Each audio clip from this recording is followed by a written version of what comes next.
जय श्री कृष्ण मित्रों, मैं प्रियंका स्वागत करती हूँ आपका जीवन और अध्यात्म में। श्री शिवाय नमस्तुभ्यम। दोस्तों, हम सबको पता है कि 11 मार्च को प्रदोष का बहुत ही विशेष दिन है। देखो, प्रदोष को अपने आप में बहुत विशेषता प्राप्त है क्योंकि ये शिव पार्वती के मिलन का दिन माना जाता है। लेकिन अगर ये होली से पहले पड़ता है तो इस प्रदोष को रंग भरी प्रदोष के नाम से जाना जाता है। और आप सभी लोगों को शिवलिंग के ऊपर गुलाल से ओम इस दिन अवश्य बनाना चाहिए, जिससे आप अपनी वर्षों पुरानी मनोकामना को पूरी कर सकते हैं। इस उपाय को सुबह से लेकर के रात तक के टाइम में कभी भी कर सकते हो। और साथ ही साथ इस उपाय के लिए आपको बार बार बहुत भी करने की आवश्यकता नहीं पड़ेगी और ना बड़ा ही अलग सा बहुत ही प्यारा सा उपाय है। तो सभी को इस उपाय को ज़रूर करना चाहिए। आप व्रत तो रखते ही हो, अगर नहीं भी रखते हो तो भी आप इस उपाय को कर सकते हो। देखो, आप लोगों को 3 कलर दिखाए जाएंगे, ये जिसमें एक पिंक है, एक बैगनी है और एक कलर है पीला। बैगनी कलर आपका अपना रंग है, कोई भी आप मतलब रंग ले सकते हैं, चाहे वह गुलाबी हो, नीला हो, पीला हो, हरा हो, कोई भी रंग हो। अब तो होली आ गई है और होली में सब लोग तरह तरह के रंगों के साथ होली खेलते हैं और मार्केट में भी इस तरह के गुलाल मिलते हैं। मार्केट में आप अगर जाएंगे तो आपको ज़रूर मिलेंगे। जगह जगह इस टाइम तो होली की दुकानें लगी ही हुई हैं, तो वहाँ से आप कोई भी रंग आप ले आइए। और इस उपाय में 1 लोटा जल चढ़ाना है। मेरी बातों को ध्यान से सुनिएगा। 1 लोटा जल, जैसे कि इस उपाय को आपको तांबे के लोटे में ही करना है, लेकिन तांबे के लोटे में जल को नहीं भरना है, बल्कि एक बाल्टी में लीजिए और उस बाल्टी के अंदर आप सभी को क्या करना है, जल को भरना है। आप इस उपाय को घर पर करना चाहो तो घर पर कर लो, नहीं तो मंदिर में करना चाहो तो आप मंदिर में भी कर सकते हो। अब इस उपाय के लिए ये आपको जानना होगा महादेव के मंदिर के पास थोड़ा सा मतलब सुनिएगा आप कि कैसे आपको इस गुलाल का उपाय करना है। तो आपके पास लाल गुलाब है या फिर ज़्यादातर मतलब कोई भी आप गुलाल ले सकते हैं, जैसे कि मैंने पहले भी बताया। तो उसको महादेव के ऊपर थोड़ा सा गिरा देना है, शिवलिंग के ऊपर ना। ऐसा करने से जैसे कि मतलब थोड़ा सा जैसे नहलाते हैं, लगाते हैं, त्रिकुंड पर नहीं गिराना है, ऐसे ही महादेव के ऊपर गिरा देना है। और सभी लोगों को अपनी तीनों उंगलियों से, जो हम लोग त्रिपुंड नहीं बनाते हैं, जिस उंगली में उन्हीं 3 उंगलियों का इस्तेमाल करके इसी गुलाल अबीर से उनके स्थान पर इस प्रकार से ओम का निर्माण कर देना है। ना बना सके तो ओम बनाने के बाद में आपको एक चीज़ ध्यान रखना है। जब आप ओम बनाएंगे या फिर गुलाल का लेपन करोगे तो महादेव का कौन सा नाम स्मरण करना है, कुंदकेश्वर महादेव। यानी कि जब आप इस उपाय को कर रहे हो और महादेव जी की पूजा कर रहे हो तो आपको कुंदकेश्वर महादेव के बारे में सोचना है, उन्हीं का ये उपाय करना है, उन्हीं का नाम स्मरण करना है। क्या करिएगा फिर, मैंने आप सभी को बताया है। आपको बाल्टी में जल लेना है और बाल्टी से जल, वही बाल्टी का 1 लोटा जल निकाल करके कम से कम 7 लोटा जल चढ़ाएं और ज़्यादा से ज़्यादा 10 लोटा जल चढ़ा सकते हैं, उससे ज़्यादा नहीं चढ़ाना चाहिए।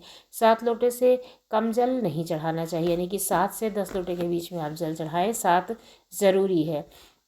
अब इस रंग भरी प्रदोष के दिन आपके घर परिवार में जिस इंसान की कोई भी ऐसी मनोकामना होगी, कोई भी ऐसी विशेष रस्म होगी, मतलब जो उसकी पूरी नहीं हो पा रही है और वो बहुत ज़्यादा परेशान हो गया है, तो आप इस उपाय को मंदिर में ले जा कर के करिए, जल चढ़ा दीजिए। इसके बाद में आपको मंदिर में जा कर के चढ़ाने के बाद में अपने रंग से त्रिपुंड बना देना है महादेव के पास में और ओम लिखना है, ओम का निर्माण करना है। इससे आपके मन में जो मनोकामना होगी वो पूरी हो जाएगी। और दूसरी जो हमारी मनोकामना है वो संकट से छुटकारा पाने के लिए है।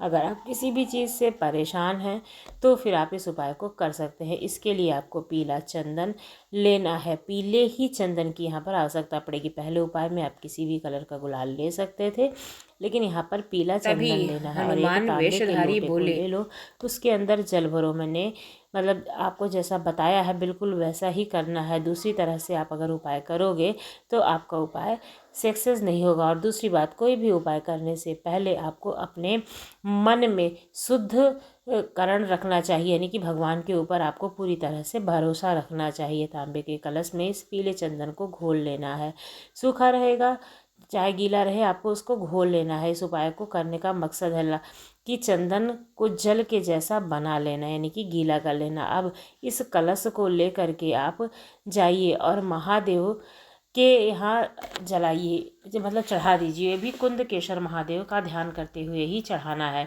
लेकिन इस जल को ले करके आइए और घर में छिड़काव कीजिए। इससे आपके घर में जो भी समस्या होगी, जो बार बार समस्या आ रही है, वह समस्या खत्म हो जाएगी। और चंदन से महादेव को स्नान कराने के बाद में अपने घर परिवार के किसी भी मतलब व्यक्ति का जो भी कष्ट हो, उसको ज़रूर कहिए कुंदकेश्वर महादेव का नाम लेकर के। इससे आपकी जो समस्या है वो ख़त्म हो जाएगी और आपके घर से समस्या ख़त्म हो जाएगी, तो आप अपने जीवन में सुखी हो जाएंगे। ये रहा आपका प्रदोष का 2 उपाय। और इस उपाय के साथ साथ मैं आज आपको बताऊंगी कि प्रदोष व्रत का उद्यापन कैसे किया जाता है। हम व्रत रखते हैं, जब हमारी कामना पूरी हो जाती है तो हम उसका उद्यापन भी करते हैं। तो आज हम इसी के बारे में जानते हैं कि हमें उद्यापन कैसे करना है। इस व्रत का जानते हैं कि प्रदोष व्रत का उद्यापन कैसे करना है। स्कंद पुराण के अनुसार व्रती को कम से कम 11 या फिर 26 प्रदोष व्रत के बाद ही उद्यापन करना चाहिए। उद्यापन के एक दिन पहले यानी कि द्वादशी तिथि को श्री गणेश भगवान का विधिवत पूजन करना चाहिए तथा पूरी रात शिव पार्वती और गणेश जी के भजनों के साथ जागरण करना चाहिए। उद्यापन के दिन प्रातः काल उठ करके नित्य कर्मों से निवृत्त हो जाए, स्वच्छ वस्त्र धारण करें, पूजा गृह को शुद्ध कर लें, पूजा स्थान पर रंगीन वस्त्रों और रंगोली से मंडप बनाएं। मंडप में एक चौकी अथवा पटरे पर शिव जी की प्रतिमा स्थापित करें।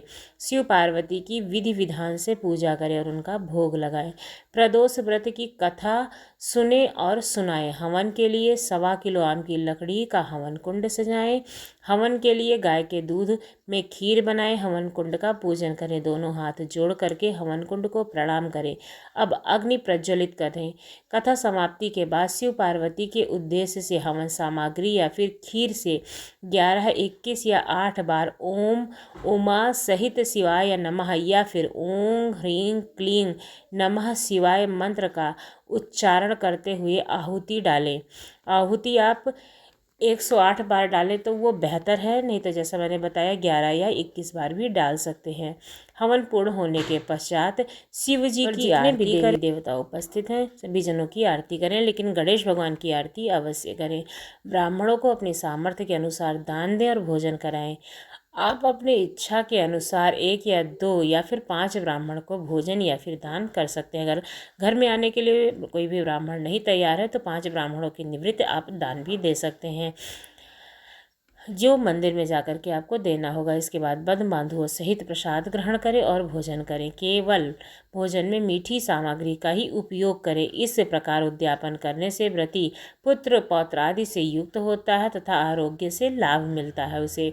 इसके अतिरिक्त वह अपने शत्रुओं पर विजय प्राप्त करता है तथा संपूर्ण पापों से मुक्त होकर शिव धाम को जाता है।